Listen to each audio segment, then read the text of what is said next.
Stethoscope ചിഹ്നവുമായി P സരിനെ ഇറക്കിയ ബുദ്ധി, ആ പരീക്ഷണം അത് വിദ്യാഭ്യാസ യോഗ്യതയും IAS കാരനാണ് എന്ന അധിക യോഗ്യതയും വെച്ചുകൊണ്ടാണ് എന്ന് CPIMന്റെ MLA അല്പസമയം മുൻപ് വിശദീകരിച്ചതുപോലെ ആ ഒരു വിശദീകരണം പാലക്കാടിന്റെ മനസ്സിലേക്ക് എത്രത്തോളം ഇറങ്ങിയിട്ടുണ്ട് എന്നതും ഈ തെരഞ്ഞെടുപ്പിൽ ചർച്ചയാവുകയാണ്. യഥാർത്ഥത്തിൽ വളരെ ഈസിയായി കോൺഗ്രസ് അവരുടെ സിറ്റിംഗ് സീറ്റ് നിലനിർത്തുന്ന തരത്തിൽ പോകേണ്ട ഒരു മത്സരം ഇപ്പോൾ ഉണ്ണിസാറൊക്കെ ഇപ്പോഴെങ്കിലും ത്രികോണ പോരാട്ടം എന്ന് സമ്മതിച്ചതിൽ നന്ദിയുണ്ട്.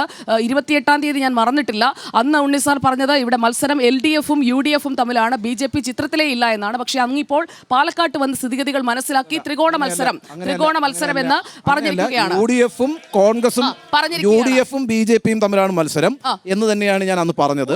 മൂന്നാം സ്ഥാനത്ത് അതെ അത് പറഞ്ഞിരുന്നു. ഞാൻ പറഞ്ഞത് എന്താണെന്ന് വെച്ചാൽ ഒരു ത്രികോണ മത്സരം തന്നെയാണ് നടക്കുന്നത്.